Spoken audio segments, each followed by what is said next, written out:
আমি যাহা চাইব করিব, আমি যাহা ইচ্ছা তাই বলিব, আইন মোতাবেক আমাকে কেউ বাধা দিতে পারিবে না।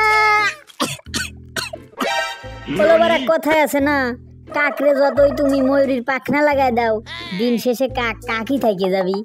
কত সুন্দর করে চেষ্টা করলাম শাকিব খানের তুফান সিনেমার মতো জোরে একটা চিৎকার দেব, না আমার দ্বারা সে চিৎকার তো আসবি নে। তোরা আমারে কেউ বাধা দিস নে, মিজাজ টিজাজ প্রচুর গরম আছে, কারে কি বইলে ফেলি ঠিক নাই। শাকিব খান মুভি বানাচ্ছে তুফান, তার ছবির মতো করে একটা ডায়লগ দিতে গেলাম, সে ডায়লগ আমি দিতে পারলাম না। ওলোবারা ও তুফান ছবি বানাচ্ছে না, আমি এসে বড় একটা ছবি বানাবো, আমার ছবির নাম হবে ঘূর্ণিঝড়। এই ছবির মেন কাহিনী হবে নায়ক নায়িকারে নিয়ে দৌড়ে পলাইতে যাবি, মধ্যপথে ঘূর্ণিঝড় এসে একটা ঠাটা পড়ে নায়িকা মরে যাবি, আমি বাইসে থাকবো, আমি না আমার নায়ক বাইসে থাকবে। তাতে করে কি হবে, সুন্দর একটা ছবির এন্ডিং হবে। ওই যে নায়িকা জেনে না আছে, জেনে বউ না আছে, সেই সিনেমা সবচাইতে শান্তিপূর্ণ সিনেমা। এই জন্যই কোনো সিনেমায় যদি নায়িকা মরে যায় খবরদার কাটাকাটি করবেন না।